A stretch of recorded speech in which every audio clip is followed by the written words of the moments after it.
two households, both alike in dignity, in fair Verona where we lay our scene, from ancient grudge break to new mutiny, where civil blood makes civil hands unclean.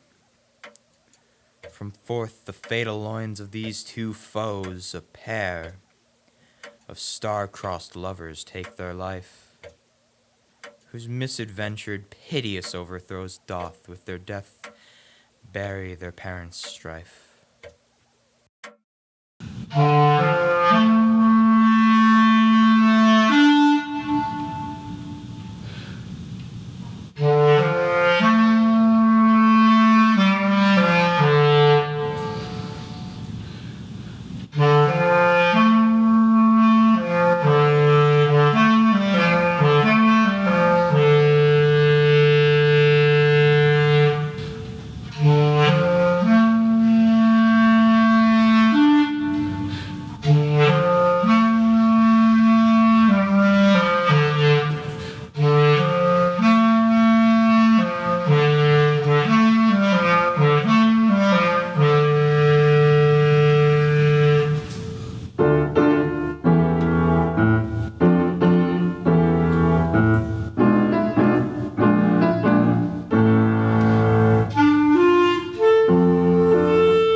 Gregory, oh my word, we will not carry coals. No, for them we should be colliers. I mean, and we being collier, will draw. Hey, while you live, draw your neck out of collar. I strike quickly, being moved. But thou art not quickly moved to strike. A dog of the house of Montague moves me. To move is to stir, and to be valiant is to stand. Therefore, if thou art not moved, thou runnest away. A dog of the house shall move me to stand. I'll take the wall of any manor made of Montagues. That shows thee a weak slave, for the weakest goes to the wall. 'Tis true, and therefore women are ever thrust to the wall. I will push Montague's men to the wall and thrust his maids to the wall. The quarrel is between our masters and us, their men. 'Tis all one. I will show myself a tyrant. When I have fought with the men, I will be civil with the maids. The maids? I will cut off their heads. The heads of the maids? Aye, the heads of the maids, or their maiden heads, taken what sense thou will. They must take it in, sense that, feel it. Oh, me they shall feel on Mabel's stand, and 'tis known. I'm a pretty piece of flesh. 'Tis well thou art not fish. If thou hadst, they hadst been poor John.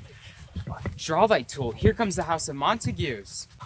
My naked weapon is out. Coral, I will back thee. How? Turn thy back and run? Fear me not. No, Mary, I fear thee. Let us take the law aside. Let them be kept. I'll frown as I pass by. Let them take it as they list. Nay, as they dare. I will bite my thumb at them, which disgrace them if they bear it.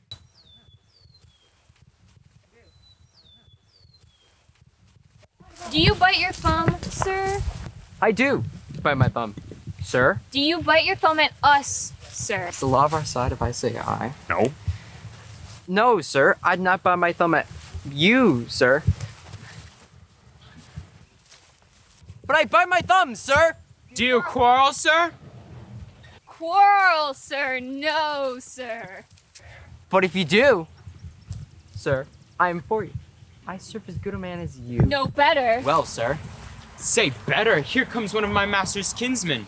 Yes, better, sir. You lie. Draw if you be men. Gregory, remember that washing blow.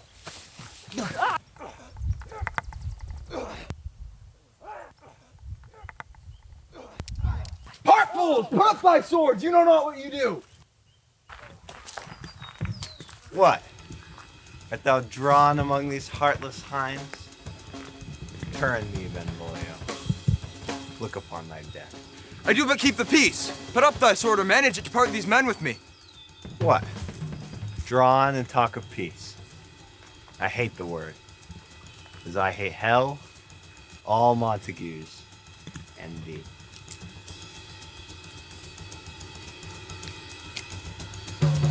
Have at thee, coward.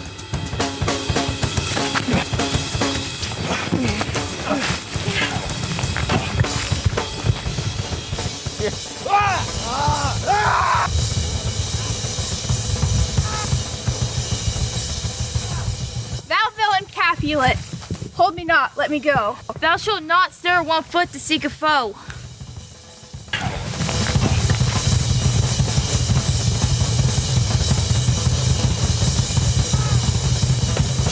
What noise is this? Where is my longsword, O? A crutch, why do you need a sword? Old Montague has come and flourished his blade in spite of me.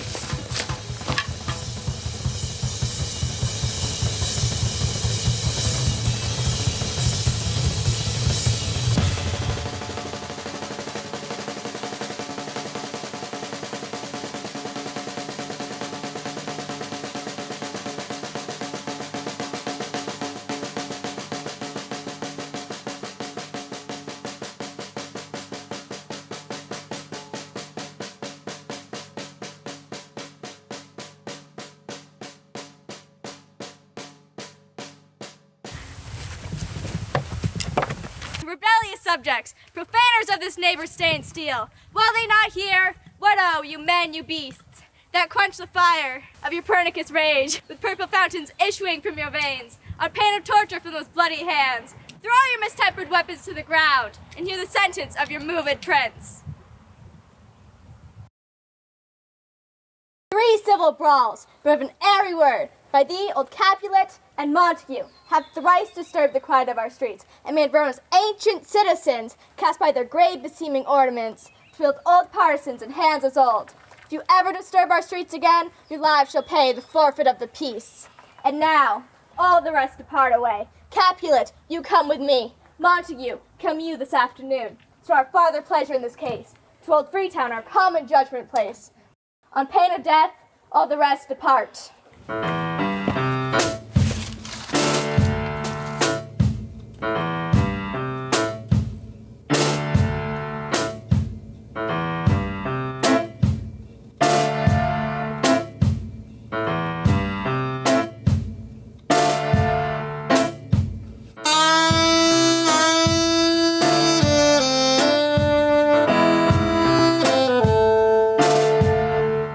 Sent this ancient coral new brooch. Speak, nephew, were you by when it began?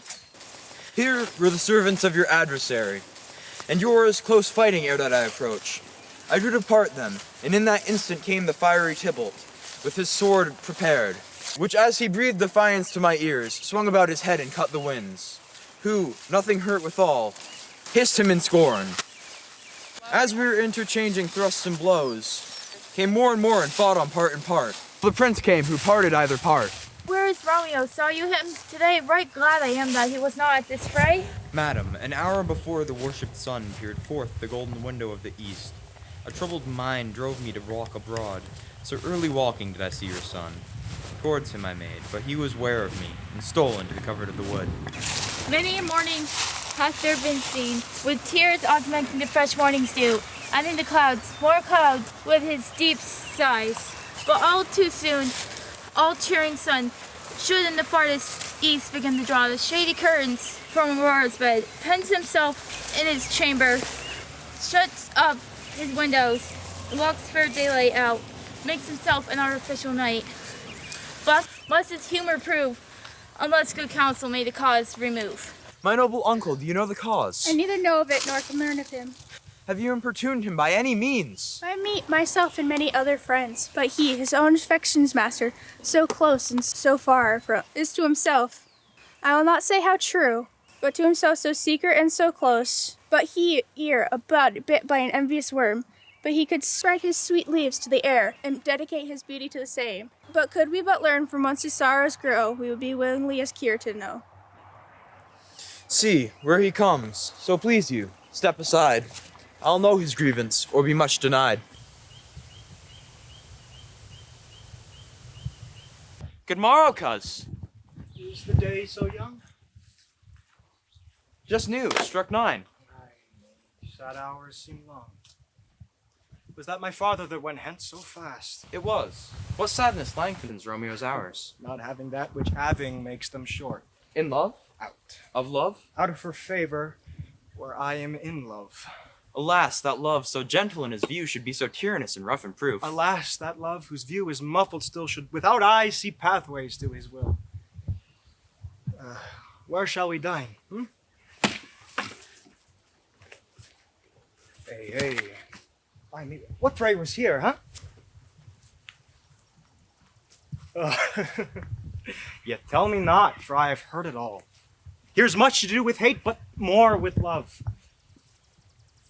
Why then, O brawling love, O loving hate? O anything of nothing first create. O heavy lightness, serious vanity, misshapen chaos of well-seeming forms, feather of lead, bright smoke, sick health, still waking sleep, that is not what it is. This love feel I that feel no love in this. Dost thou not laugh? No, cuz, I rather weep. Good heart at what? At thy good heart's oppression. Why, such is love's transgression. Griefs of mine own lie heavy in my breast, that thou wilt propagate to have it pressed with more of thine. This love that thou hast shown me doth add more grief to too much of mine own. Love is a fume made of lover's sighs, being purged a fire, sparkling in lover's eyes, being vexed a sea nourished with loving tears. What is it else? Madness most discreet, choking gall. Farewell, my cuz. Soft, I will go along. And if you leave me so, you do me wrong. Tut, I have lost myself. I am not here. This is not Romeo, he is some other where. Tell me in sadness, who is it that you love? What, shall I groan and tell thee? Groan, why no. But sadly, tell me who. A sick man in sadness makes his will. A word ill urged to one that is so ill. In sadness, cousin, I do love a woman. I am so near one I supposed you loved. Oh, a right fair marksman. And she's fair, I love. All right, fair mark, fair cuz, the soonest hit. Well, in that hit you miss. Shall not be hit with Cupid's arrow. She hath Diane's wit, and in strong proof of chastity, well armed. From love's weak, childish bow she lives uncharmed. She'll not stay the siege of loving terms, nor bide the encounter of assailing eyes, nor ope her lap to saints seducing gold. Oh, she is rich in beauty, only poor, that when she dies, with beauty dies her store. Then she hath sworn that she will still live chaste. Ah, she hath. And in that sparing makes huge waste. For beauty starved with her severity cuts beauty off from all posterity. She hath forsworn to love, and in that vow do I live dead. Be ruled by me. Forget to think of her. Oh, teach me how I should forget to think. By giving liberty unto thine eyes. Examine other beauties. But 'tis a way to call hers exquisite and question more. The man that is struck and blind cannot forget his precious eyesight lost. Show me a mistress that is passing fair. What doth her beauty serve but as a note that I may read who passed that passing fair? Farewell. Thou canst not teach me to forget. I'll pay that doctrine, or else die in debt.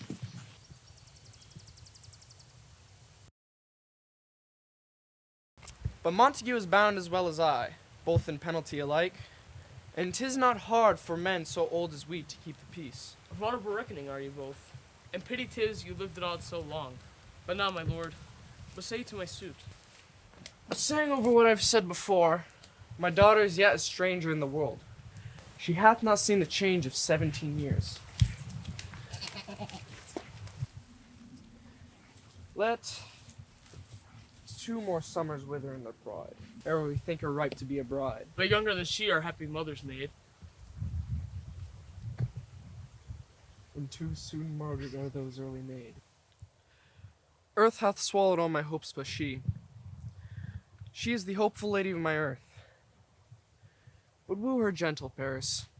Get her heart, for my will is but a consent to her part. Tonight I hold an old accustomed feast, whereto I have invited many a guest, such as I love, you among the store. One more most welcome, makes my number more.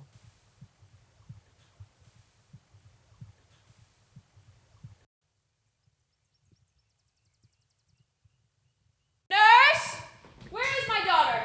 Call her forth to me. I bade her come. What lamb? What ladybird? What Juliet?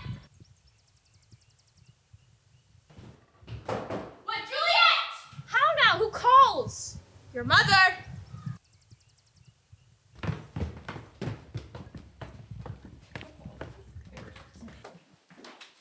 Dear mother, what is your will? This is the matter. Nurse, give leave a while. We must talk in secret.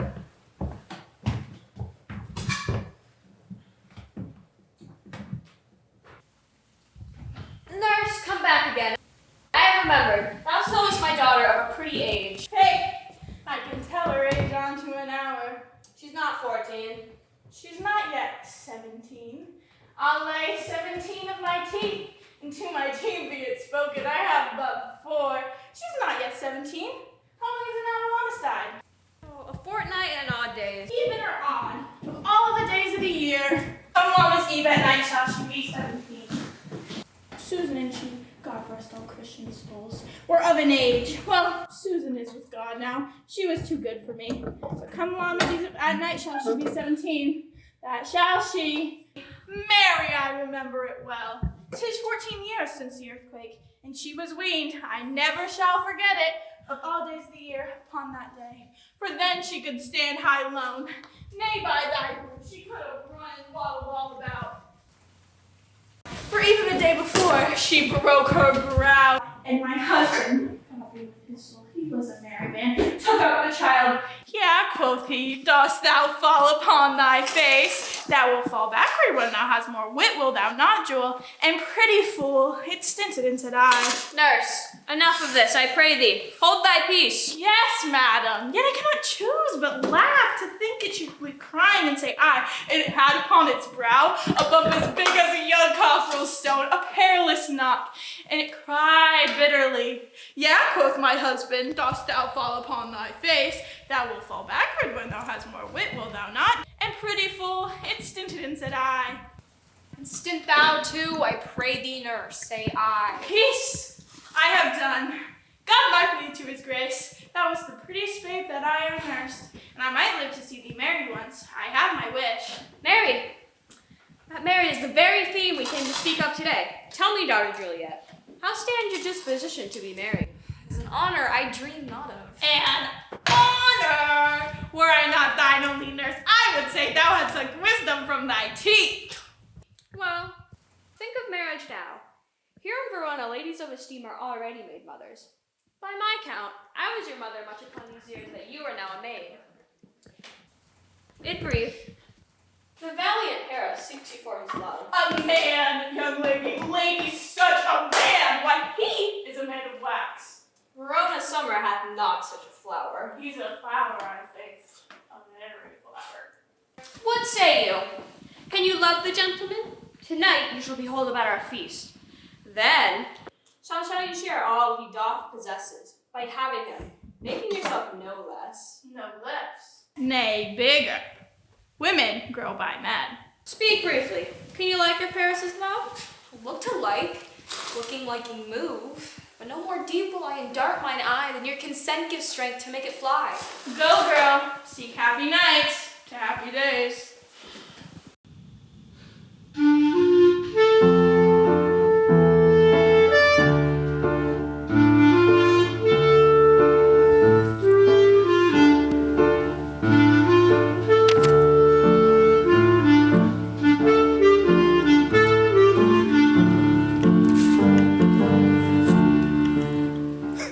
What? Shall this speech be spoke for our excuse, or shall we on without apology? The date is out of such prolixity. We'll have no Cupid hoodwinked with a scarf, bearing a Tartar's painted bow of laugh, scaring the ladies like a crow-keeper. No, nor without. Book prologue. Faintly spoke after the prompter for our entrance. Let them measure us by what they will. We'll measure them a measure, and be gone. Let me have a torch. I'm not for this ambling. Being but heavy, I will bear the light. Oh, naked Romeo, we must have you dance. Not I, believe me. You have dancing shoes with nimble soles. I have soles of lead, so stakes me to the ground, I cannot move. You are a lover. Borrow Cupid's wings and soar with them above a common bound. I'm too sore and pierced with his shaft to soar with his light feathers. And so bound, I cannot bound a pitch above dull woe. Under love's heavy burden do I sink. And to sink in it should you burden love. Too great oppression for a tender thing. Oh, is love a tender thing? It is too rough, too rude, too boisterous, and it pricks like a thorn. If love be rough with you, be rough with love. You must prick love for pricking. And you beat love down. Give me a case to put my visage in, a visor for a visor. What care I what curious eye doth coat deformities? Here are the beetle brows shall blush for me. Come, knock and enter, and let every man betake him to his legs. Let me have a torch. Let wantons light of heart tickle their senseless rushes with their heels. I'll be a candle holder and look on. The game was near so fair, and I am done. Tut, done's the mouse, the constable's own word. If thou art done, we'll draw thee from the mire. And stick your reverence, love, up to where thou stickest, up to the ears. Come, we burn daylight. Nay, that's not so. I mean, sir, in delay, we waste our lights. In vain, light lights by day. Take our good meaning, for our judgment sits 5 times in that, ere once in our 5 wits. Oh, and we mean well in going to this mask. But 'tis no wit to go. And why may one ask? I had a dream last night. Oh, well, so did I. Well, what was yours? That dreamers often lie. In bed asleep. They do dream things true. Oh, I see Queen Mab hath been with you.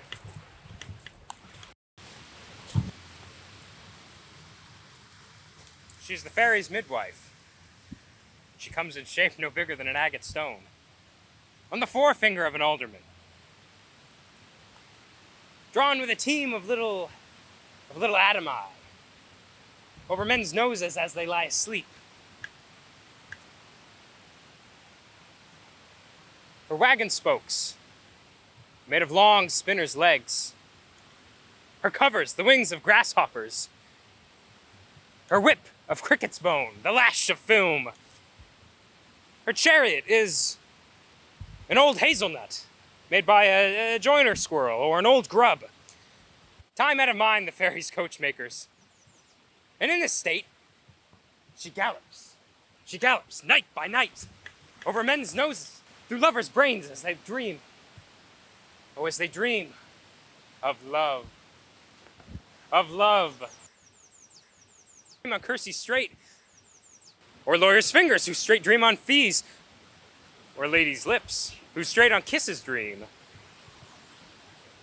Sometimes she driveth o'er a soldier's neck, and then dreams he of cutting foreign throats, of breeches, ambuscados, Spanish blades,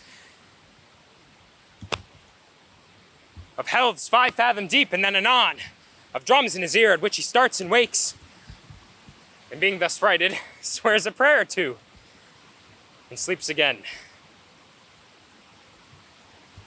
This is the hag that mats that plats the manes of horses, and the knight who bakes the elf locks into foul, sluttish hairs. This is the hag, Romeo. This is the very mab, Romeo. This is she. This is she. Peace, peace, Mercutio, peace. Thou talkest of nothing. True. I talk of dreams, which are the children of an idle brain,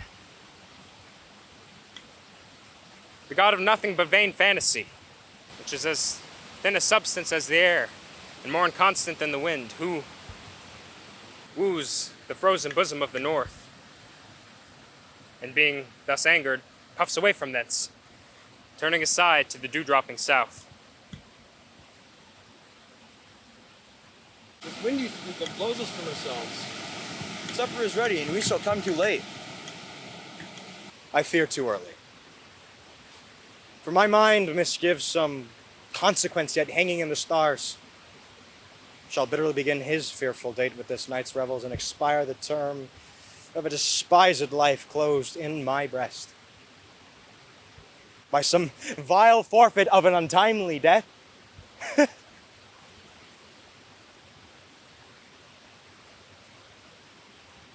But he that hath the steerage of my course, direct my sail.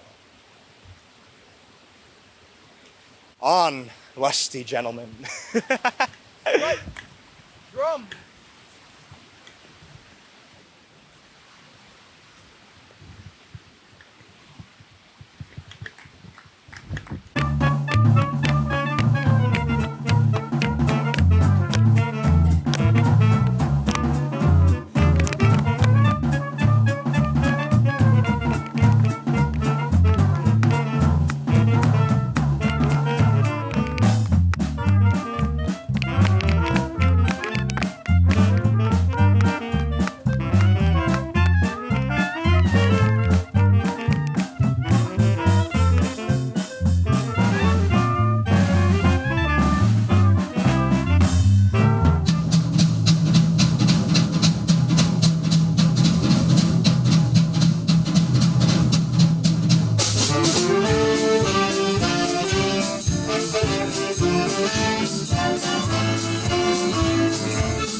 What lady is that which doth enrich the hand of yonder knight? I know not, sir.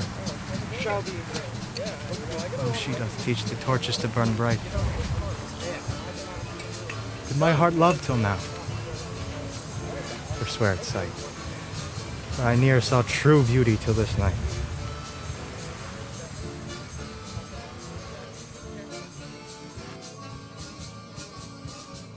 This by his voice should be a Montague.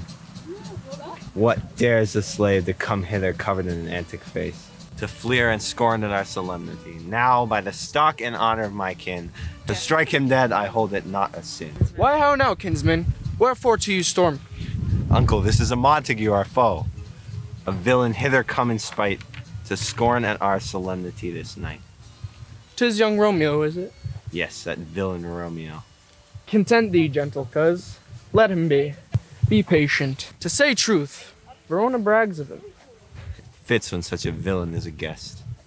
I will not endure him. You shall endure him.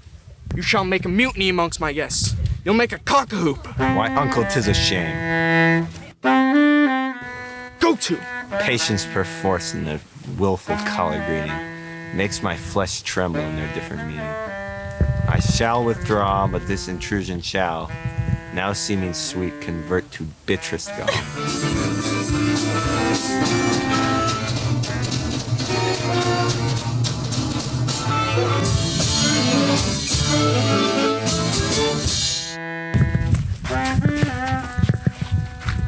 If I profane with my unworthiest hand this holy shrine, The gentle sin is this: my lips, two blushing pilgrims, ready stand to smooth that rough touch with a tender.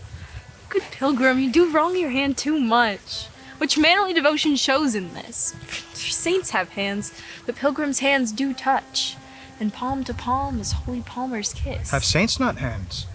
And holy palmers too? I pilgrim lists that they must use in prayer. Then let lips do what hands do. They pray. Grant thou lest faith turn to despair. Saints do not move, they'll grant for prayer's sake. I move not. For my prayer's effect, I take.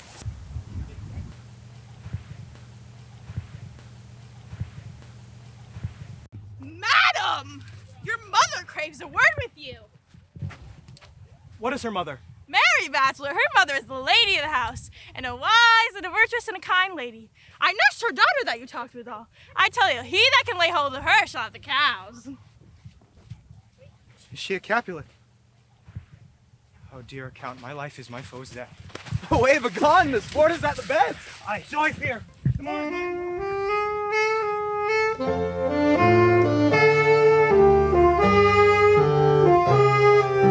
Stars shining bright above you.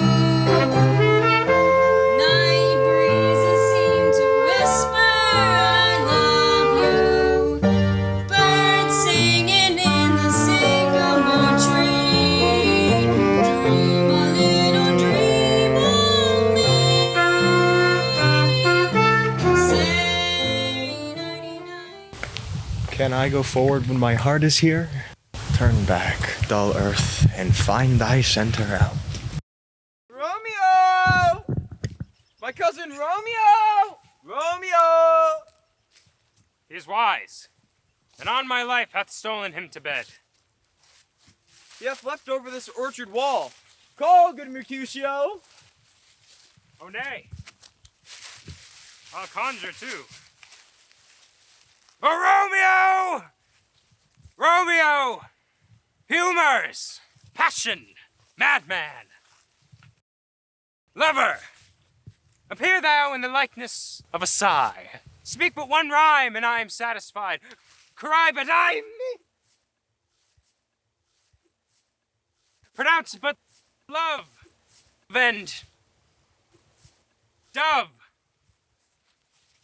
The ape is dead, and I must conjure him. I conjure thee by Rosaline's bright eyes, by her fine foot, by her straight leg, her quivering thigh, and the domains that there adjacent lie. That in thy likeness thou appear to us. And if he hear thee, thou wilt anger him. Cannot anger him. 'Twould anger him to raise a spirit in his mistress's circle of some strange nature. My invocation was fair and honest, and I meant to conjure only but to raise him up. Come, he hath hid himself among these trees, to be consorted with the humorous night. Blind his love, and best befits the dark. If love be blind, love cannot hit the mark. Now will he sit under an apple tree and wish his mistress for that kind of fruit, as maids did when they laugh alone? Oh, Romeo, that she were, oh, that she were an open arse, a popperin pear. Oh, Romeo, good night. I'll to my truckle bed. This field bed is too cold for me to sleep. Come, shall we go? Go then, for 'tis vain to seek him where he means not to be found.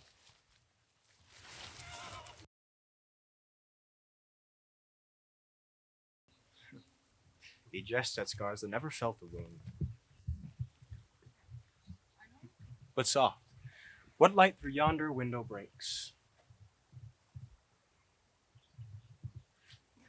It is the east, and Juliet is the sun. Arise, fair sun, and kill the envious moon, who is already sick and pale with grief, that thou, her maid, art far more fair than she. Be not her maid, for she is envious. Her vestal livery is but sick and green, and none but fools wear it. Cast it off.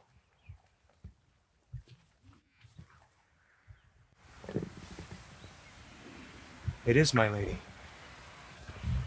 Oh, it is my love.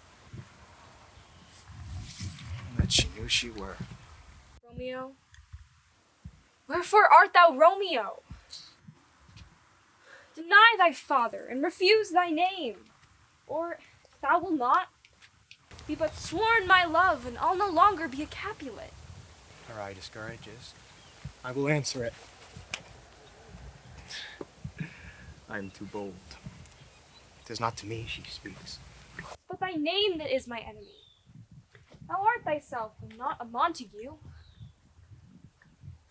What's Montague? It's nor hand, nor foot, nor arm, nor face, nor any other part belonging to a man. Be some other name. What's in a name that what we call a rose by any other word would smell as sweet? So Romeo would, were he not Romeo called, retain that dear perfection which he owes without that title. Romeo, doff thy name, and for that name, which is no part of thee, take all myself. I take thee at thy word. Call me but love, and I'll be new baptized. Henceforth I will never be Romeo. What man art thou that, thus bescreened in night so stumblest on my counsel? By a name I know not how to tell thee who I am. My name, dear saint, is hateful to myself because it is an enemy to thee. Had I had it written, I would tear the word. My ears have not yet drunk 100 words of thy tongue's uttering, yet I know the sound. Art thou not Romeo? And a Montague? Neither of us are made, if either thee dislike. Camest thou hither? Tell me, and wherefore? The orchard walls are high and hard to climb, and the place deck considering who thou art. If any of my kinsmen find me here, By love's light feathers did I approach these walls. For what love can do, that dares love attempt. Therefore thy kinsmen are no stop to me. you see thee, they will murder thee. Alack, there lies more peril in thine eye than 20 of their swords. Look thou but sweet, and I am proof against their enmity. Enough of the world, they saw thee here. I have night's dark cloaks to hide me from their eyes. Let them find me here. My life were better ended by their hate than death peruged wanting of thy love.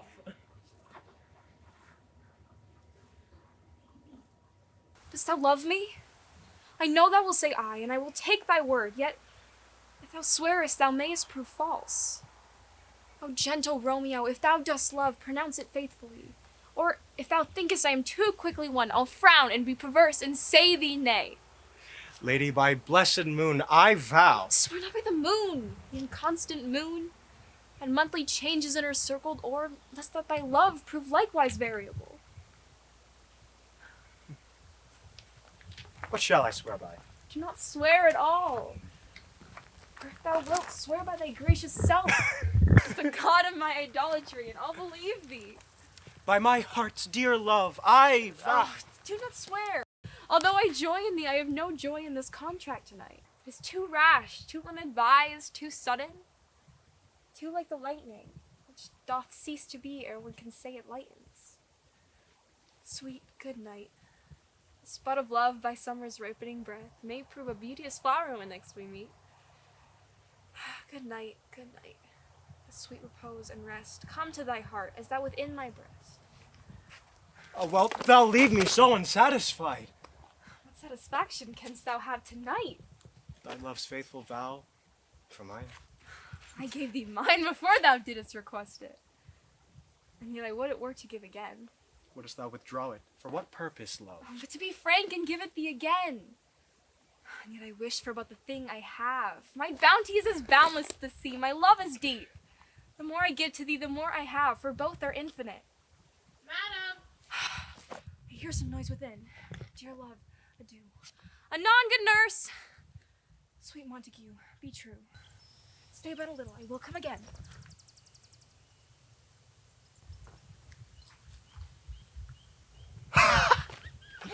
Oh, blessed, blessed night.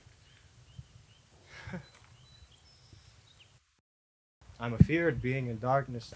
All of this is but a dream. Too sweet fulfilling to be substantial.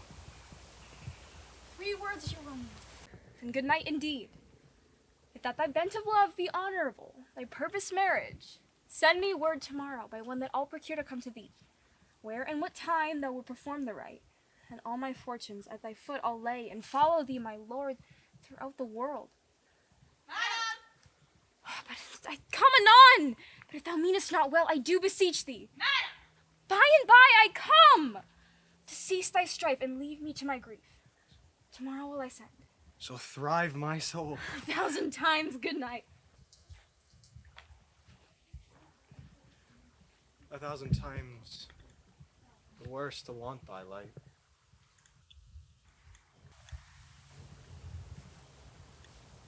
Love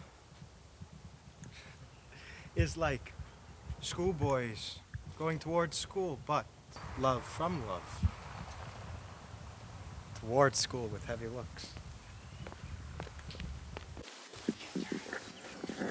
Hiss, Romeo, hiss! Romeo, My love. what o'clock tomorrow shall I send to thee? By the hour of 9. I will not fail. 'Tis 20 year till then. I forgot why I did call thee back. Let me stand here till thou remember it. I shall have thee still stand there, remembering how I love thy company. Good night, good night. Parting is such sweet sorrow that I shall say good night till it be morrow.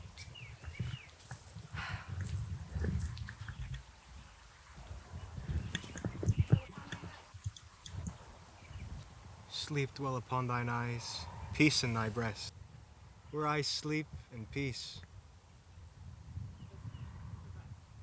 so sweet to rest.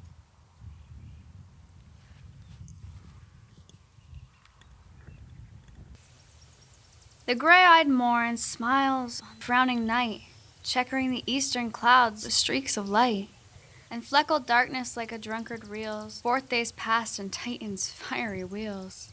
Now ere the sun did advance his burning eye, the day to cheer and night's dank dew to dry, I must have filled this austere cage of ours with baleful weeds and precious juiced flowers.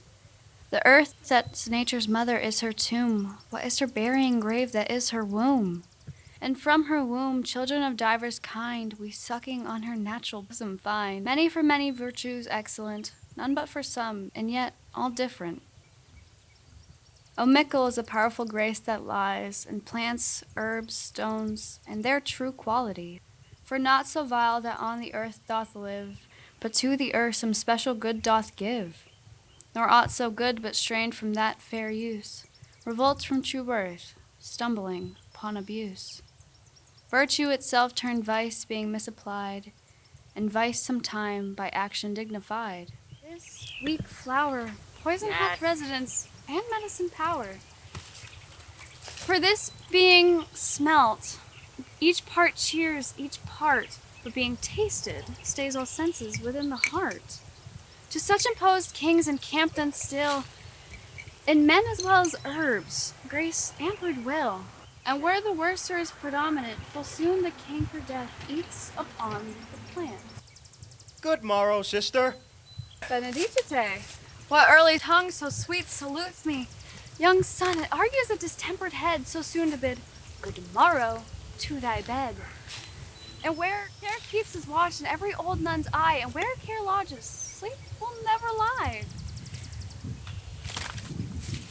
But where unbruised youth with unstuffed brain doth couch his limbs, golden sleep doth reign.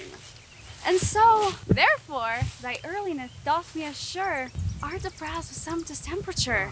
Or, if that not so, then here I hit it right. Our Romeo has not been in bed tonight. The sweeter rest was mine. God, pardon, sin. Was that with Rosaline? With Rosaline? Oh, my ghostly sister, no. I've abandoned that name and all of that name's woe. That's good, my son. But where hast thou been then? I have been feasting with my enemy. When a son one hath wounded me, and by me wounded, both thy remedies within thy help and holy physic lies. I bear no hatred, blessed none, for lo, My intercession likewise steads my foe. Be plain, good son, and homely in thy drift. Riddling confession finds but riddling shrift. Then plainly know, my heart's dear love is set on the daughter of good rich Capulet. As mine on her, so is hers set on mine, and all combined, save what thou willst combine with holy marriage. When and how we wooed and we met, and made our vows, I'll tell thee as we pass. But this I pray, thou willst marry us today. Holy Saint Francis, what a change is here! Is Rosaline that thou didst love so dear so soon forsaken? Young men love then lies not only in their hearts, in their eyes. Jesu Maria, what a deal of a brine has washed thy sallow cheeks for Rosaline. How much salt thrown away and waste for to season love that of it doth not taste. The sun not yet that sighs from heaven clears thine old groans ringing in mine ancient ears. Lo, here upon the cheek doth sit the stain of an old tear that is not washed off yet. If ever thou wast thyself in these woes thine, thou in these woes were all for Rosaline. And art thou changed? Pronounce this sentence then. Women may fall when there is no strength in men. Thou chidest me oft for loving Rosaline, For doting, not for loving, pupil mine. and badest me bury love. Not in a grave to lay one in, another out to have. I pray thee, chide me not, her I love now. Doth grace for grace, love for love allow. The other did not so. Oh, she knew well thy love could read by rote that could not spell. But come, young waverer, come and go with me. In one respect, all thy assistant be. For this alliance could so happy prove to turn your household's rancor to pure love. Oh, let us hence. I stand on sudden haste. Wisely and slow. They stumble that run fast.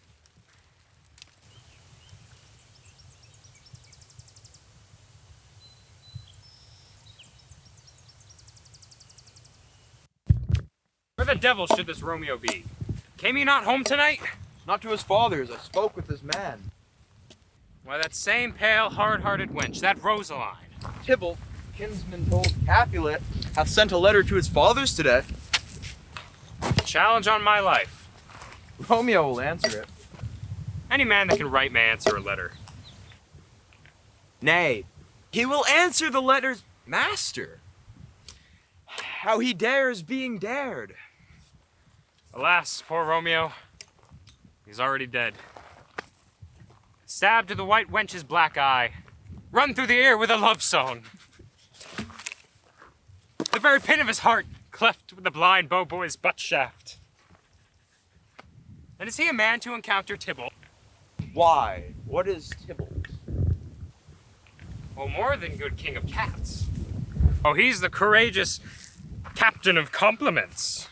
He fights as you sing prick song, keeping time, distance, proportion. He rests as minim rests, 1, 2, and the third in your bosom. A duelist, a gentleman of the very first house of the first and second cause.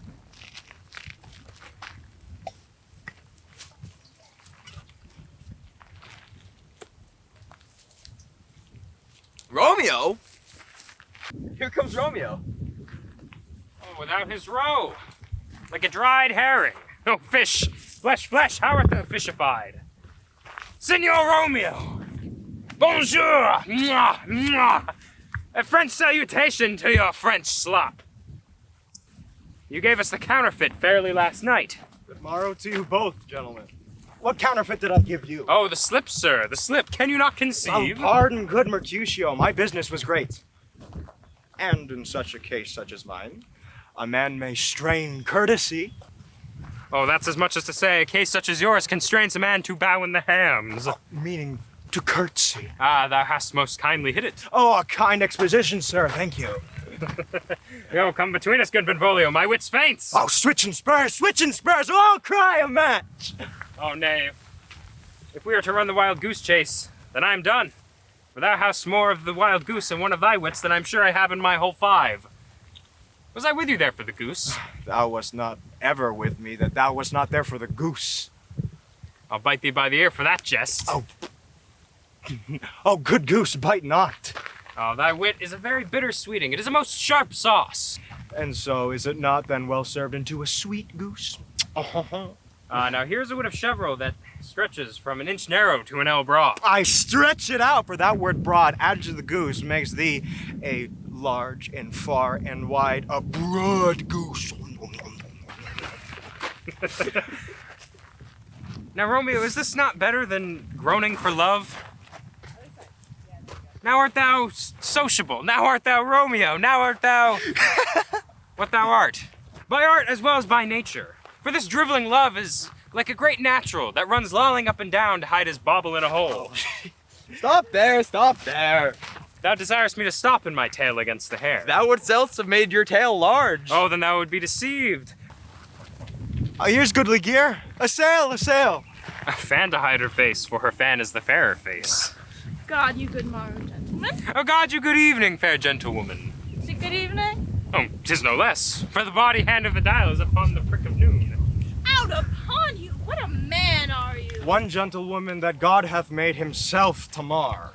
By my troth, it is well said. By himself to mar, quoth he. Gentlemen, can any of you tell me where I might find the young Romeo? I can tell you. But Romeo will be older when you have found him than he when you have sought him. I'm the youngest of that name, for fault of a worse. You say well. Oh yea, is the worst well? Very well took, in faith, wisely, wisely. If you be he, sir, I desire some confidence with you. Ah, she will indict him to some supper. Oh, abad, so ho! Romeo, will you come to your father's? We'll dinner thither. I will follow you. Farewell, ancient lady, farewell, lady. What saucy merchant was that was so full of his ropery? A gentleman, nurse, that loves to hear himself talk, and will speak more in a week than he will stand to in a whole month. And he speak anything against me, I'll take him down. And he were lustier than he is, and 20 such jacks. Scurvy knave! I am none of his flirt gills, I am none of his skeins, mates! I'm so vexed that every part about me quivers. Scurvy knave. Pray you, sir, a word. I told you my lady bid me inquire you out. What you bid me say, I shall keep to myself. But first let me tell you, if you should lead her in a fool's paradise, as they say, it would be a very gross kind of behavior, as they say. For the gentlewoman is young, and if you should deal double with her, it were ill thing to do to any gentlewoman in very weak dealing. Commend me to your lady and mistress. I protest unto thee. Good heart! And I faith I will tell her as much. Lord, Lord, will she be a joyful woman. Gentlewoman, what wilt thou tell her, nurse? Thou dost not mark me. I will tell her, sir, that you do protest, which, as I take it, it's a gentlemanlike offer. Bid her devise to come to Shrift this afternoon. There she will find Sister Lorraine, and in her cell, be shrived and married. This afternoon, sir? Well, she shall be there. Farewell. Be trusty, and I will quit thy pains. Farewell. Commend me to thy mistress.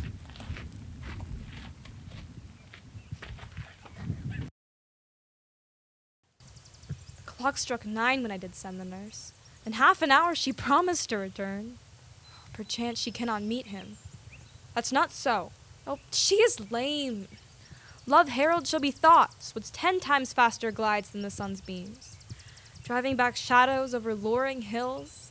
Therefore do nimble pinioned doves draw love. Now is the sun upon the highmost hill of this day's journey, and from 9 till 12 is 3 long hours, yet she has not come. Had she affections and warm youthful blood, she would be as swift in motion as a ball. My words would bandy her to my sweet love, and his to me. But old folks, many fain as they were dead, unwieldy, slow, heavy, and pale as lead. Oh God, she comes! Oh honey nurse, what news? Hast thou met with him? Oh good sweet nurse! Oh Lord, why lookest thou sad? Though news be sad, yet tell them merrily. If good, thou shamest the music of sweet news by playing it to me with so sour a face. Give me leave a while. Fie, how my bones ache! What a jaunt have I! I would thou hast my bones, and I thy news. Nay, come, I pray thee, speak. Good nurse, speak. Jesu, what haste! Can you not stay a while? Do you not see that I'm out of breath? How art thou out of breath when thou hast breath to say to me that thou art out of breath? The excuse that thou dost make in this delay is longer than the tale thou dost excuse. Is thy news good or bad? Answer to that. Say either, and I'll stay the circumstance. Let me be satisfied. Is it good or bad? Well, you have made a simple choice. You know not how to choose a man. Romeo. No, not he. Though his face excels all man's. And for a hand, and a foot, and a body. They not be talked of, but they are past compare. Go thy ways, wench. Serve God. No, but all this did I know before. What says he of our marriage? What of that?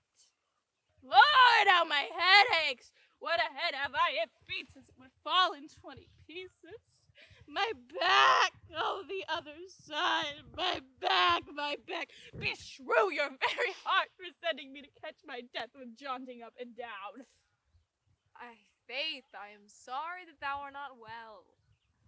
Oh, sweet nurse. Tell me, what says my love? Your love says, like an honest gentleman, and a kind, and a courteous, and I warrant virtuous. Where's your mother? Where's my mother? She is within. Where should she be? All thee that repliest. Your love says, like an honest gentleman, where is your mother? Oh God, lady dear, are you so hot? Marry, come up, I trow. Is this the poultice for my aching bones? Henceforward, do your messages yourself. You're such a coil! Tell me, what says Romeo? Have you got leave to go to church today? I have. And hie you hence to sister learning cell. There lies a husband. Make you a wife. High fortune! Honest nurse, farewell.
I pray thee, good Mercutio, let's retire. The day is hot, and the capitals are abroad. And if we meet, we shall not scape a brawl. For now, these hot days is the mad blood turning. Thou art like one of these fellows that when he enters the confines of a tavern, claps me his gun upon the table and says, God, send me no need of thee. And upon the operation of the second cup, draws him on the drawer, when indeed there is no need. Am I like such a fellow? By my head, here come the Capulets. Oh, and by my heel I care not. Gentlemen, good evening. A word with one of you. And but one word with one of us? Couple it with something. Make it a word and a blow. You shall find me apt enough to that, sir. and you will give me occasion. Oh, can you not take some occasion without giving? Mercutio, thou consortest with Romeo. Consort? What, dost thou make us flappers? And thou that makes us flappers looks to hear nothing but discords. Here's my fiddlestick. Here's that shall make you dance, consort. Your grievances, or else depart. Here all eyes gaze on us. Men's eyes were made to look, and let them gaze. I will not budge for no man's pleasure eye. Well, peace be with you, sir. Here comes my man. I'll be hanged, sir, if he's your man. Romeo, the love I bear thee can afford no better term than this. Thou art a villain. Tybalt, the reason that I have to love thee doth much excuse the appertaining rage to such a greeting. Villain am I none. Therefore farewell. I see thou knowest me not. Boy, this shall not excuse the injuries thou hast done me. Therefore, turn and draw. I do protest I never injured thee, but loved thee more than thou canst devise. Till thou know the reason of my love. And so, good Capulet, whose name I tender as dearly as mine own, be satisfied. On dishonorable, vile submission.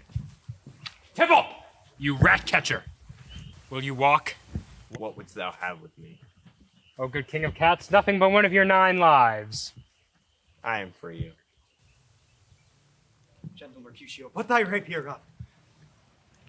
Come, sir. Benvolio, beat their weapons down!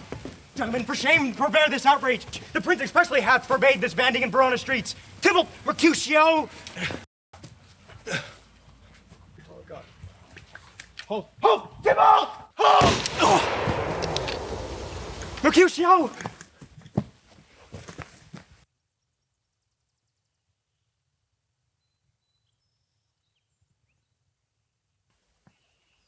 I am hurt. A plague on both your houses. Is he gone and hath nothing? What? Art thou hurt? Aye, aye. A scratch, a scratch. Marry, 'tis enough. Where's my page? Go, villain, fetch a surgeon. Courage, men. The hurt cannot be much. No! 'Tis not so deep as a well, nor so wide as a church door. But 'tis enough. 'Twill serve. Ask for me tomorrow, and you'll find me a grave man.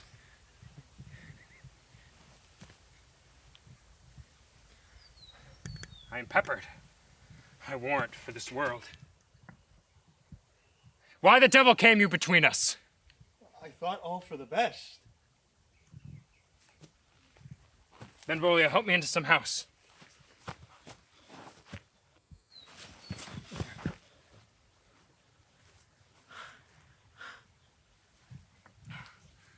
A plague on both your houses. They have made worms meat of me. A plague on both your houses.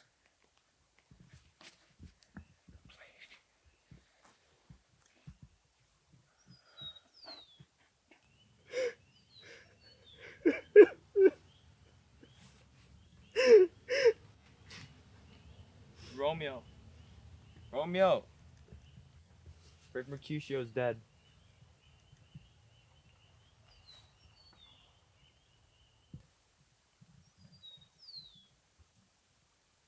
This day's black fate on more days doth depend. This but begins the woes. Others must end! God! God!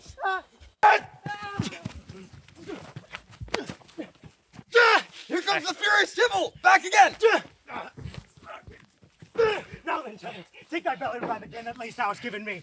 For Mercutio's soul is but a little way above our heads to keep it from thine company. Thou or I, or both must go with him! I shall determine that!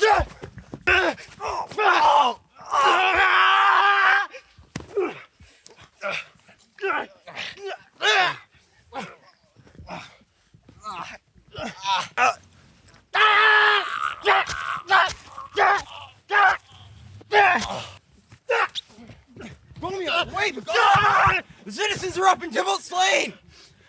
Stand not amazed! The prince will doom thee to death if thou art taken! Hence be gone away! Oh, I am fortune's fool.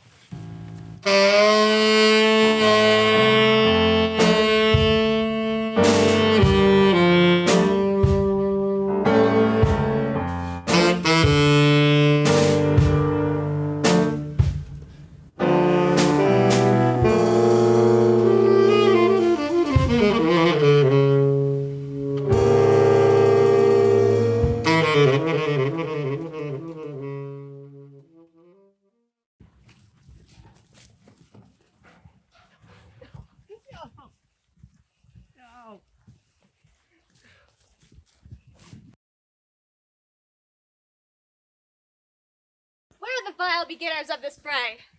O noble prince, I can discover all. The unlucky manage of this fatal brawl. There lies the man slain by young Romeo, that slew thy kinsman brave Mercutio. Tybalt! Tybalt! My cousin! Oh, my brother's child! Oh, prince! Oh, husband! Oh, cousin! The blood spilled of my dear kinsman! Romeo, Romeo, where art thou, Romeo? Justice! Justice, which thou, prince, must give.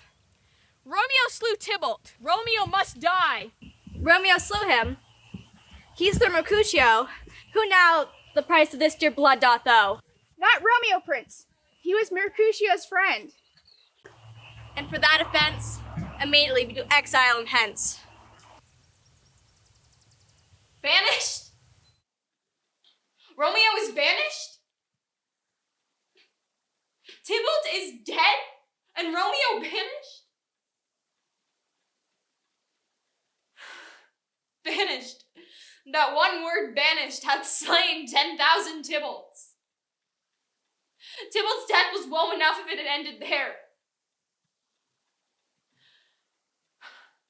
There is no measure.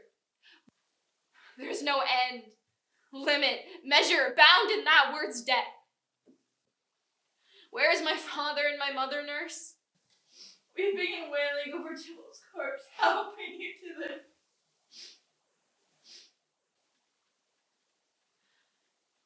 Wash they his wounds with tears? Mine shall be spent when theirs are dry for Romeo's banishment. Come, nurse. I'll to my wedding bed. And death, not Romeo, take my maidenhead. Hie to your chamber. I'll find Romeo to comfort you. I wot well where he is.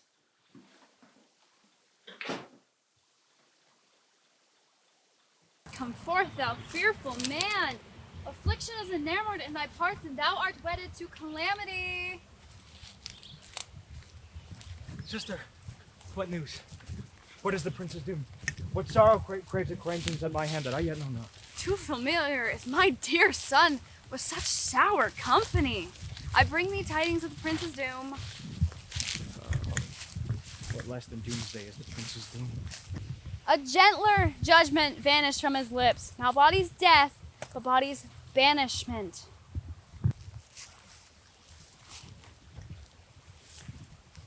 Banishment. Be merciful, sister. Say death, for exile hath more terror in his look, much more than death. Do not say banishment.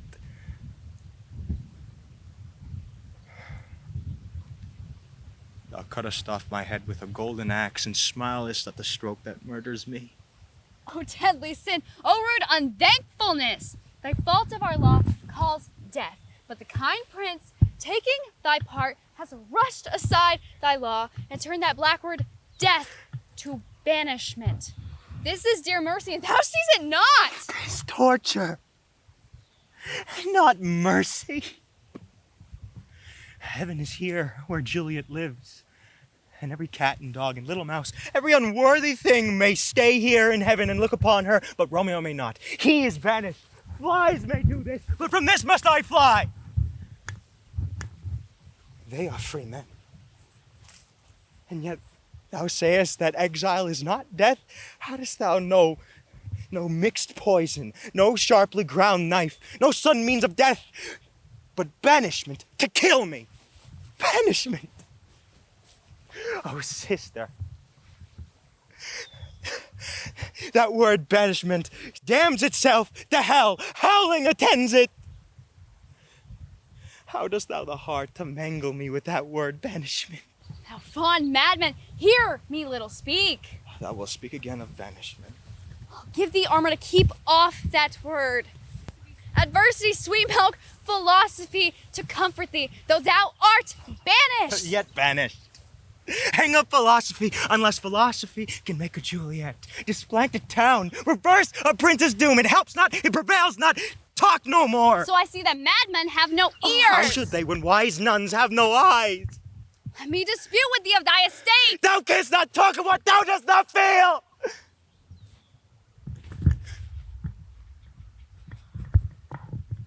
If thou were as young as I, Juliet thy love, an hour but married. Tybalt murdered, doting like me, and like me, banished. Then mightest thou speak. Then mightest thou tear out thy hair and fall upon the ground as I do now, digging a measure for an unmade grave. Arise, good Romeo, one comes. Not I.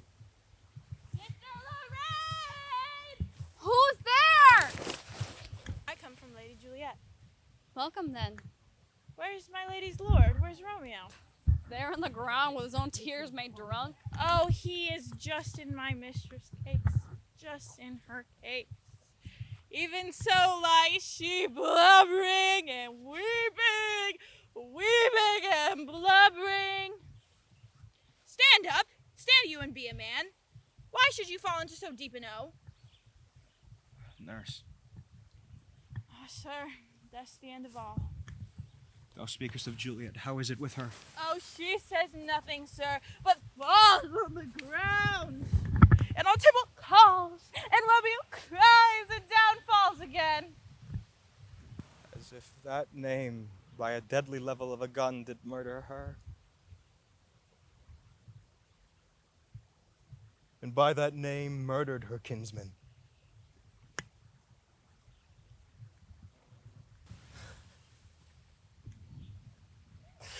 Oh, tell me, sister. Tell me. In what vile part of this anatomy doth my name lodge? So that I may sack that hateful mansion. Hold thy desperate hand. Art thou a man? Thy form cries out thou art. Thou hast amazed me. I thought by thy disposition thou would be better tempered. Hast thou slain Tybalt? Wilt thou slay thyself and slay thy lady that in thy life lives by doing damned hate upon thyself? Why railest thy birth, thy heaven and earth, as birth and heaven and earth in thee do me at once, and at once thou wouldest lose. Fie and fie, thou shamest thy love, thy wit, thy shape. What roused thee, man? Thy Juliet is alive, for whose dear sake was but lately dead. There art thou happy. Tybalt would slay thee, but thou slewest Tybalt. There art thou happy. The fault of our law that threatens death turns thy friend and turns it to exile. There art thou happy. A pack of blessings are light upon thy back, but like a misbehaved and sullen wench, thou pouts upon thy fortune and thy love. Take heed, for such die miserable. Go, get thee to thy lady, ascend her chamber, and comfort her. But look that thou stay not until the watch be set, for then thou cannot pass to Mantua, where thou shalt live until we can find a time to blaze your marriage, reconcile your friends, beg pardon of the prince, and call thee home with 1,000 times more joy than thou wentst forth in lamentation.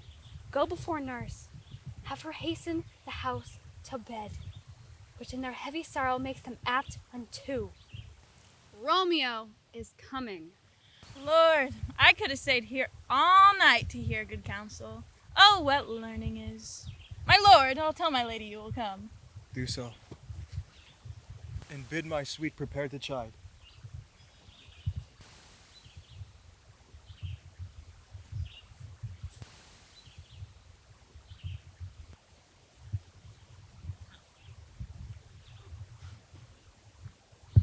How well my comfort is revived by this. Juliet.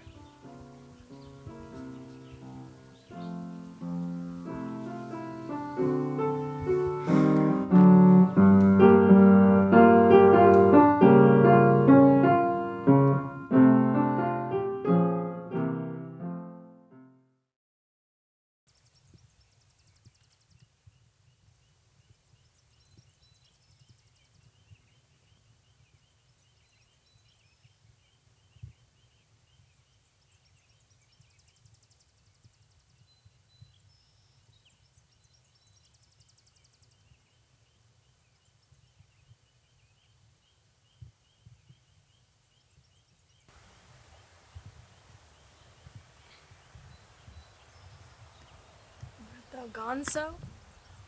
It's not yet near day.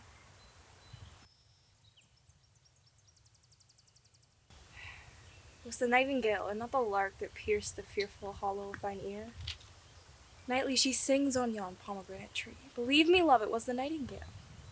It was the lark, the herald of the morn, no nightingale. Must be gone and live, or stay and die.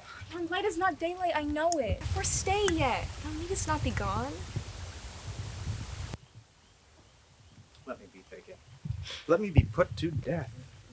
I am content, if thou wilt have it so.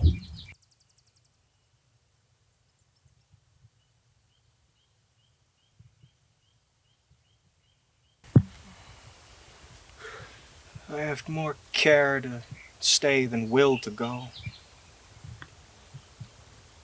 Come, death, and welcome. Juliet wills it so. How is it, my soul? Come, let's talk. It is not day. It is. Hie hence, be gone, away. It's the lark that sings so out of tune, straining harsh discords and unpleasing sharps. Some say the lark makes sweet division. This doth not so, for she divideth us. Oh, now be gone, more light and light it grows. More light and light, more dark and dark our woes. Madam! Nurse? Your lady mother's coming to your chamber. The day is broke. Be wary. Look about. And window, let day in and let life out. One kiss, and I'll descend. Wilt thou be gone, Lord, my husband, friend? I must hear from thee every day in the hour, for in a minute there are many days. But I think I shall be much in years, ere I again behold my Romeo. I will omit no opportunity to convey my love to thee.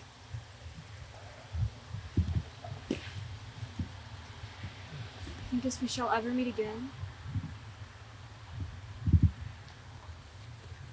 I doubt it not. For all these woes shall serve as sweet discourses for our times to come. I have an ill-divining soul. Methinks I see thee now thou art so low, as one dead in the bottom of a tomb. Either my eyesight fails or thou lookest pale. And trust me, love, in my eyes so do you. Dry sorrow drinks our blood. Farewell.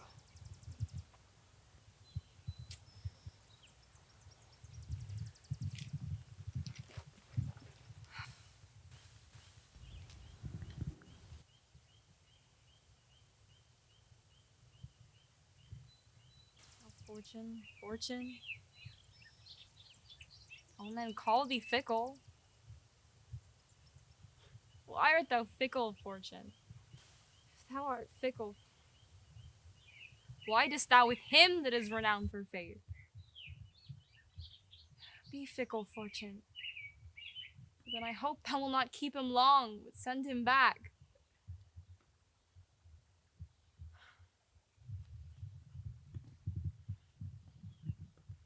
Juliet! Why, how now, Juliet? Madam, I am not well. What? Evermore weeping for your cousin's death? Wilt thou wash him from his grave with tears? If thou couldst not make him live. Therefore, be done. You let me weep for such a feeling loss. So shall you feel the loss, but not for the friend you weep for. Feeling so lost, I cannot choose but ever weep the friend. Wilt thou not weepest more for his death, but for the villain lives that slaughtered him? What villain, madam? That same villain, Romeo. And he be many miles asunder. God pardon him. I do with all my heart, and yet no man like he doth grieve my heart. Find thou the means, and I'll find you such a man. But now, I bring thee joyful tidings, girl. And joy comes well in such a needy time. What are they, beseech your ladyship? Well, thou sounds a careful father. One, to put thee from my heaviness, has sorted out a sudden day of joy, that thou not expectst, nor I looked not for. Madam, and happy time. Mary, next Thursday morn, the gallant, young, noble gentleman, the County Paris, at St. Peter's Church. He will make thee there a joyful bride. St. Peter's Church, and Peter too, he shall not make me there a joyful bride. I wonder at this haste I must wed, ere thee my husband comes to woo. I pray you, madam, tell my lord and father I will not marry yet. And when I do, I swear it shall be Romeo, whom you know I hate rather than Paris. These are news indeed. Well, here comes your father. Tell him so yourself. How now, wife? Have ye delivered to her our decree? Aye, but she will none. I would the fool marry to her grave. Soft! Take me with you, wife. Take me with you. How is she none? Does she not count her blessed? Does she not give us thanks? Is she not proud? Unworthy as she is, that we have wrought so worthy a gentleman to be a bride? Proud you have, but thankful that you have. Proud can I never be of what I hate, but thankful even for hate that is meant love. How? Chop logic! Proud and I thank you, and I thank you not? Fed all your fine joints to go with Paris to St. Peter's Church, or I will drag thee hurdle thither. Out you baggage! Out you disobedient wretch! Are you mad? Good father, I beseech you on my knees, hear me with patience, but to speak a word.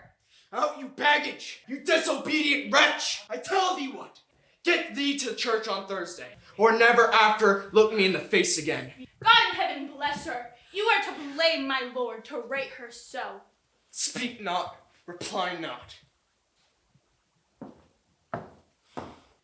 Is there no pity in the clouds that sees into the bottom of my grief? Oh, sweet my mother, cast me not away to play this marriage for a month, a week. Or if you do not, bury me in the dim monument where Tybalt lies. Do as thou wilt, for I have done with thee.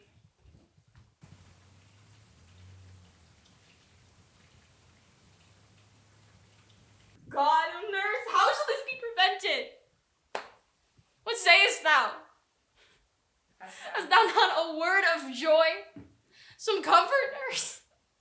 Faith, here it is. Romeo is banished, and all the world to nothing that he dares near come back, or if it do, it must needs be by stealth. So,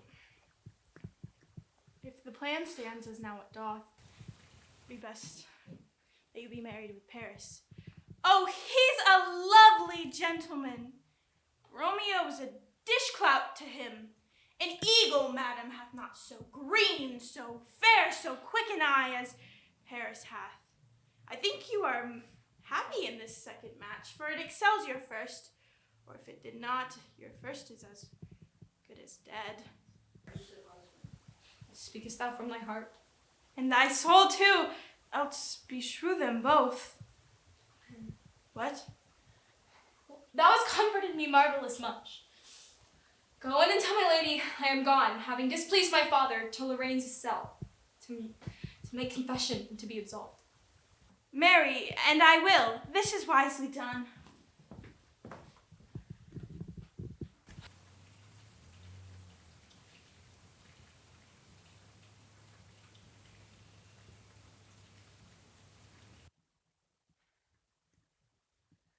All to the sister and know her remedy. If all else fail, myself have power to die.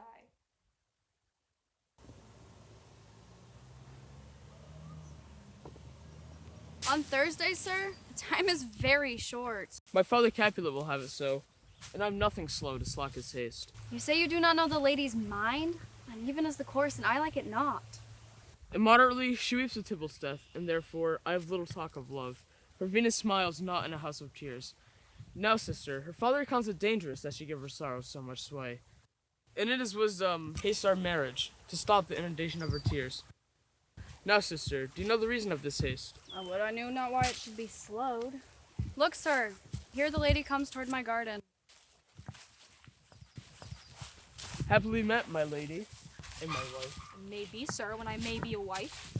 That may be, must be, love on Thursday next. Must be, shall be. That's a certain text. Come here to make a confession to this sister. To answer that, I should confess to you. Do not deny to her that you love me. I will confess to you that I love him.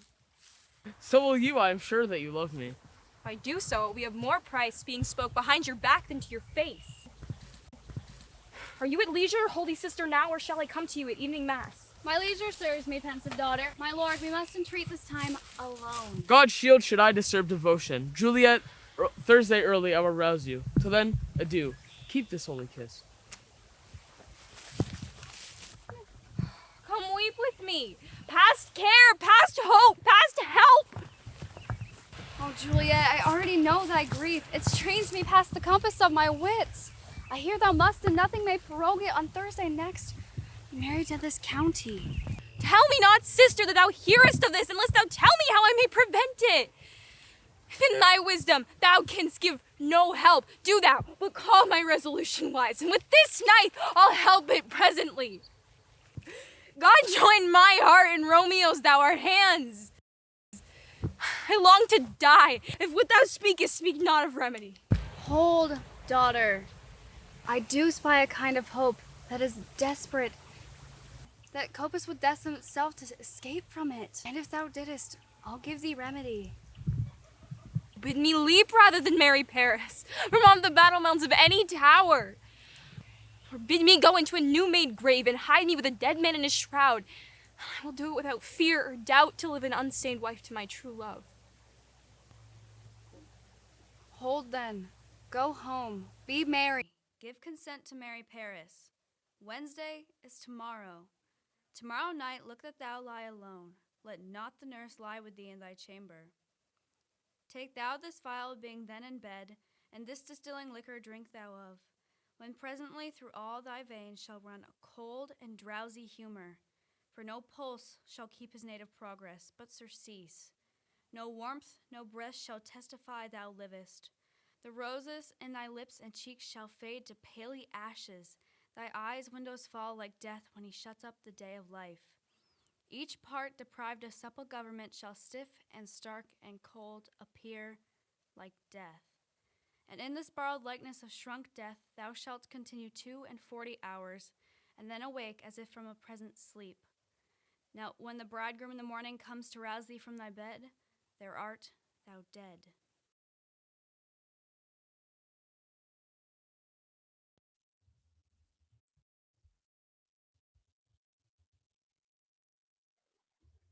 Here's drink. I drink to thee.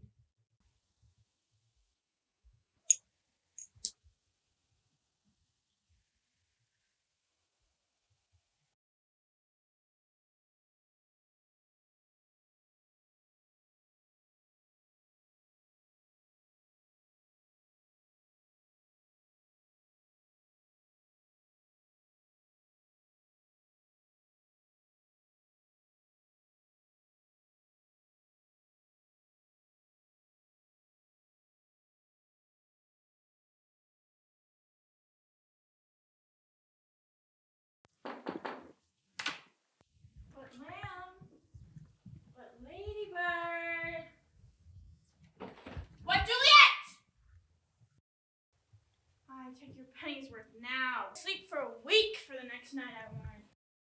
The county Paris has set up its rest that you shall rest but little.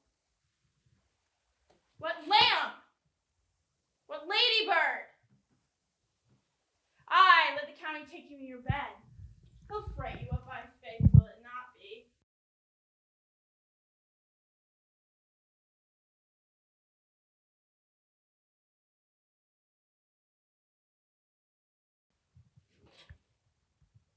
What, dressed?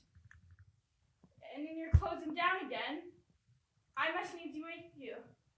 Lady? Lady? Help! Help! My lady's dead! My lord! My lady! What's happened? She's dead! Oh me, my only child, my only life. Look up, revive, or I shall die with thee. She's dead. She's dead. Oh, shame! Bring Juliet forward. Her lord has come. She's dead. She's dead. Aye, let me see. She's cold. Here in this bed, death lies with my daughter. Come, is the bride ready to go to the church? Ready to leave, and never to return. Long have I waited to see this morning's face. It doth give me such a sight to see as this.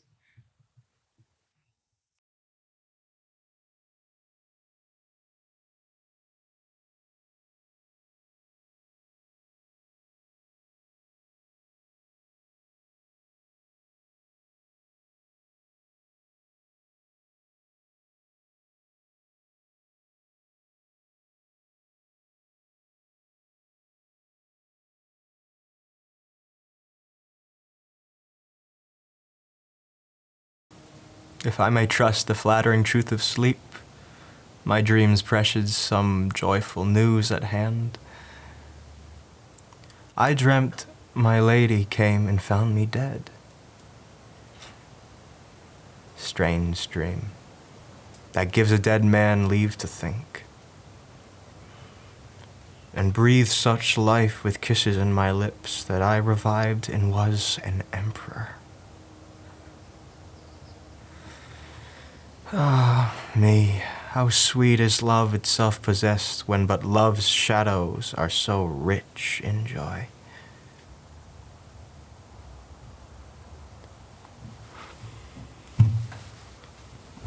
News from abroad.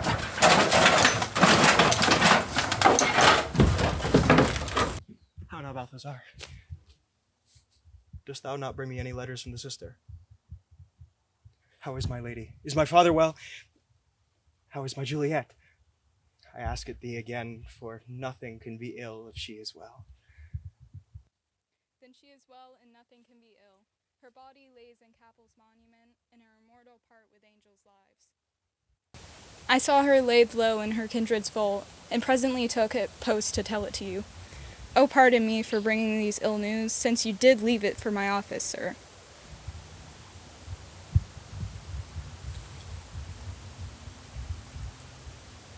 Is it eaten so? Then I deny you, stars. Thou knowest my lodging. Get me pen and paper and hire some post horses. I will be with thee hence. I do beseech you, sir, have patience. Your looks are pale and wild, and do import some misadventure. Tush, thou art deceived. Leave me and do the thing I bid thee to do. Hast thou no letters from the sister? No, my good lord. No matter. Get thee gone and hire those horses. I'll be with thee straight.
What ho, apothecary? Who calls so loud? Come hither, man.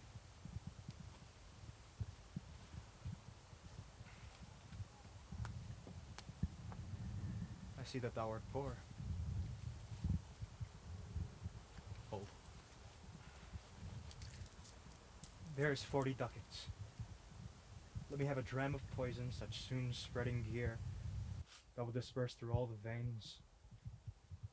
The life-weary taker may fall dead, and that the trunk may be discharged of breath, as violently as the hasty powder doth hurry from the fatal cannon's womb.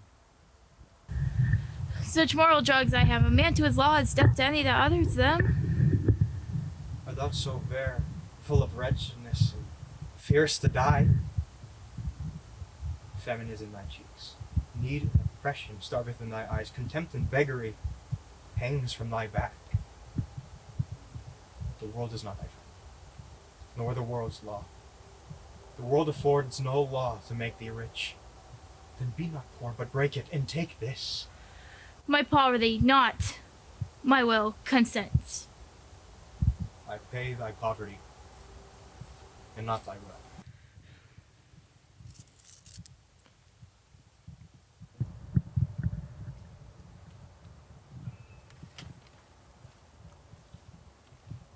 Put this, and then the liquid thing you will. If you have the strength of 20 men, it would dispatch you straight. There is thy gold. Worse poison to men's souls, doing more murder in this loathsome world. I sell thee poison.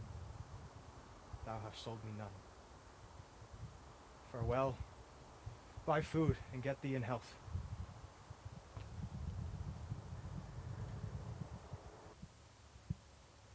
Come cordial and not poison. Go with me to Juliet's grave, for there must I use thee.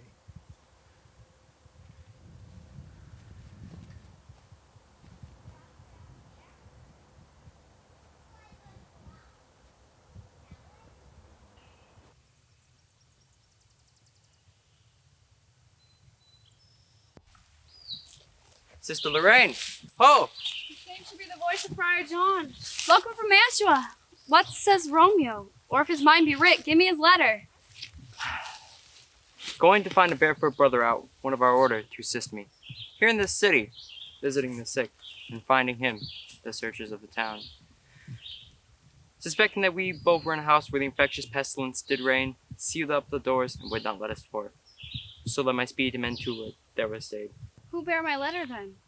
To Romeo. I could not send it. Here it is again. Nor get a messenger to bring it thee, so fearful were they of infection. Unhappy fortune, by my brotherhood. This letter was not nice, but of dear import, and the neglecting it may do much danger. Friar John, go hence, get me an iron crow, and bring it straight into my cell. Sister, I will go and bring it thee. I must go to the monument alone. Within 3 hours will fair Juliet awake. She'll beshrew me much that Romeo have no notice of these accidents. But I'll write to Mantua again, and keep her close till Romeo does come. Poor living corpse, closed in a dead man's tomb! Give me thy torch, boy. Hence and stand aloof. Yet put it out, for I will not be seen. Under yon maple tree, lay these all along. Keep thy ear close to the hollow ground, and whistle to me if thou hearest something approach. Do as I bid thee, go!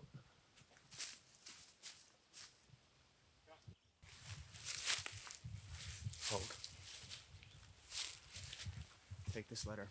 Early in the morning, see that thou deliver it to my lord and father. Upon thy life, I charge thee, whatever thou seest or hearest, stand all aloof, and do not interrupt me in my course. Why I descend into this bed of death is partly to behold my lady's face, but chiefly to take thence from her dead finger a precious ring, a ring that I must use in dear employment. Therefore, farewell, be gone. Turn and leave.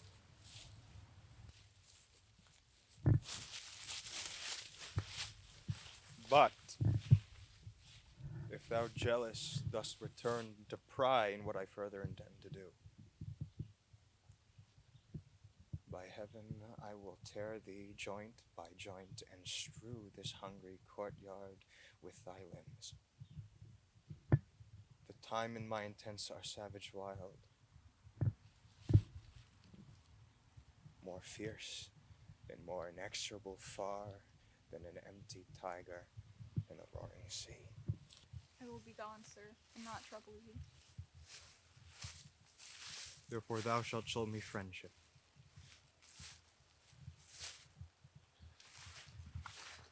Live, be gone, and be prosperous. Farewell, good fellow. For all this the same, I'll hide me hereabout. His looks I fear, and his intents I doubt.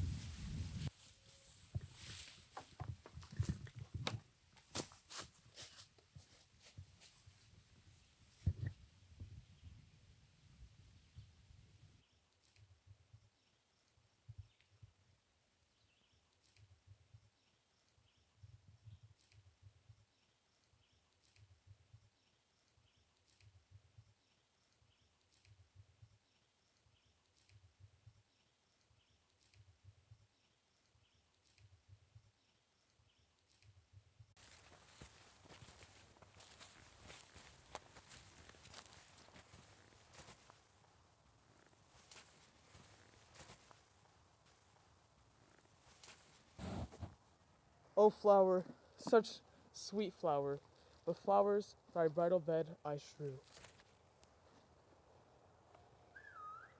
The boy gives warning, something doth approach. This is that banished haughty Montague, that murdered my love's cousin, and in which grief it is supposed that the fair creature died, and here is come to do some villainous shame. For the dead bodies, I apprehend thee.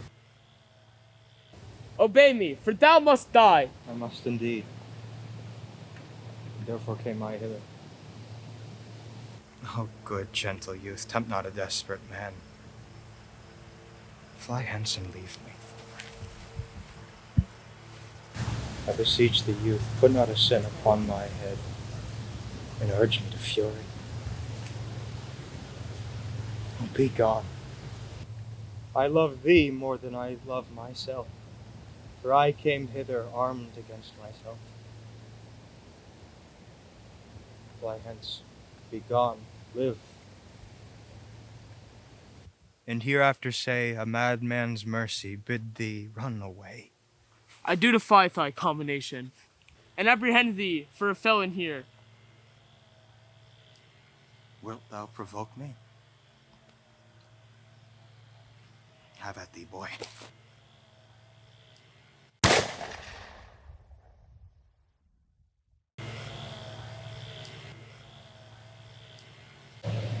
Open the tomb and lay me with Juliet.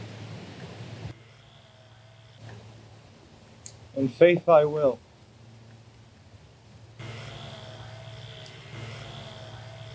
Here. What did my man say when my betossed soul did not attend as we rode? I think he said Paris should have married Juliet.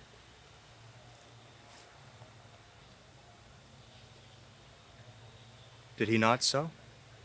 Or did I dream it so? Or am I mad, hearing him speak of Juliet? Juliet.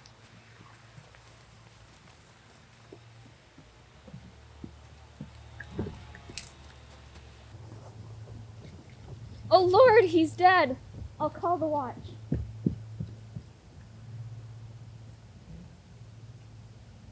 St. Francis, be my speed. How oft tonight have my old feet stumbled at graves? Who's there? Here's one, a friend, and one that knows you well. Bliss be upon you. Tell me, good friend, what torch lends his light? It rubs in eyeless stoles. As I discern, it comes from the capel's monument. I doubt so, holy sister. There's my master, one that you love. Who is it? Romeo. How long hath he been there? Full half an hour. Come with me to the monument. I dare not, sir. My master knows not that I am gone hence. and fearfully did menace me with deaths, if I do look on his intents. Stay then, I'll go alone. Fear comes upon me. I fear some ill unthrifting thing. I slept under this tree here, and dreamt of my master, and another fought, and my master slew him. Romeo! I hear some noise. Lady, come from that nest of contagion and death. A greater power than we can contradict hath thwarted our intents. Come away!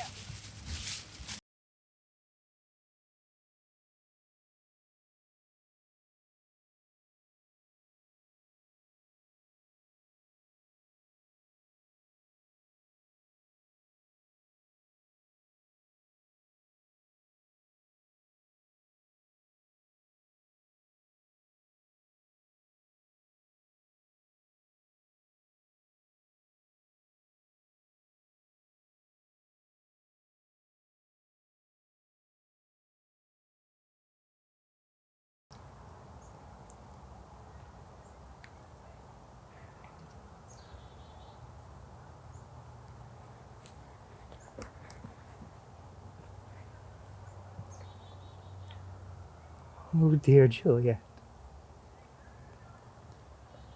why art thou so fair?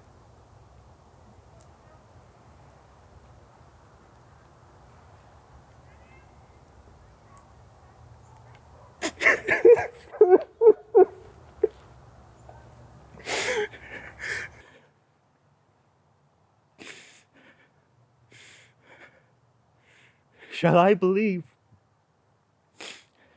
that death is amorous? Or that the lean abhorred monster that keeps thee here to be his paramour?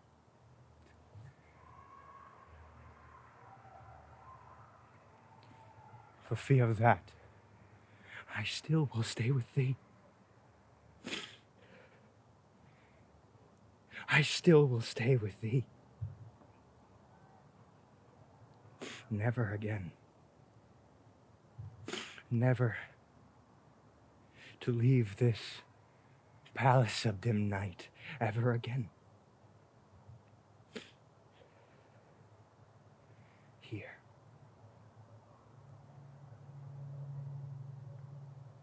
Here will I remain, with worms that are thy chambermaids. Here will I set up my everlasting rest. Here will I shake the inauspicious stars of this life-weary flesh.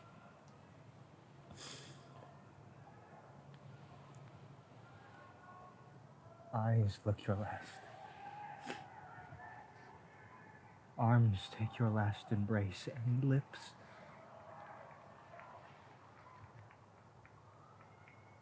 oh, lips, the doors of breath, seal with a tender kiss, the dateless bargain of engrossing death.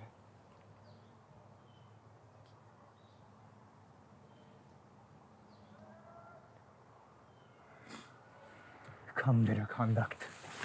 Come, unsavory guide.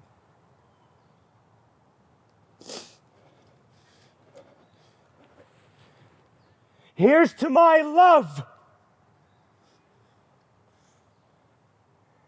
Here's to my love.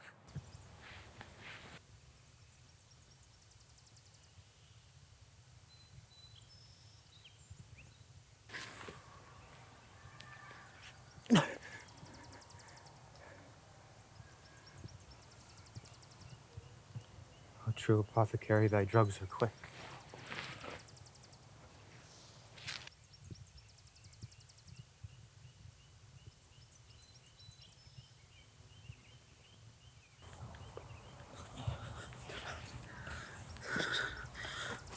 Where's my Romeo? Thus with a kiss I die.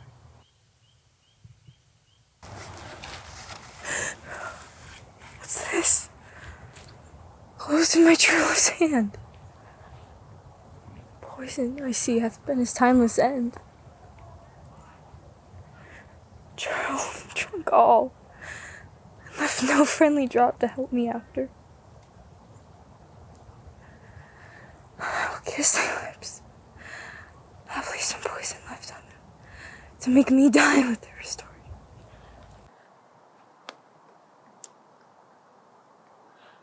My lips are warm.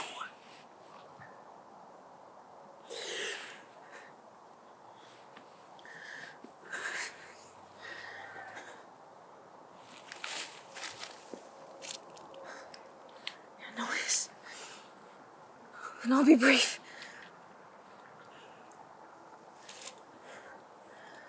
Oh, happy tiger. This is thy sheath. There thrust. Let me die.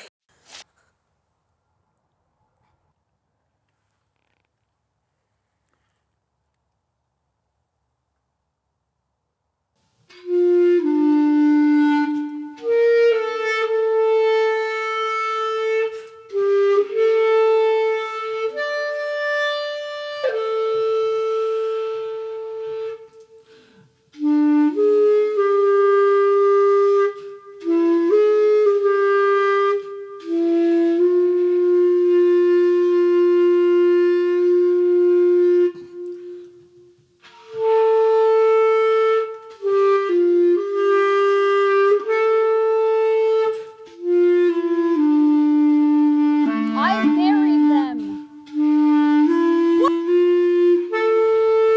Where be these enemies? Capulet, Montague? See what a scourge is laid upon your hate, that heaven finds means to kill your joys with love. And I, for winking at your discords too, have lost a brave of kinsmen.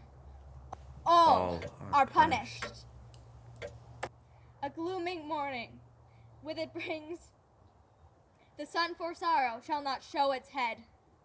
Go hence and talk more of these sad things. Some shall be pardoned, and some punished, for never was a story of more woe than this of Juliet and her Romeo.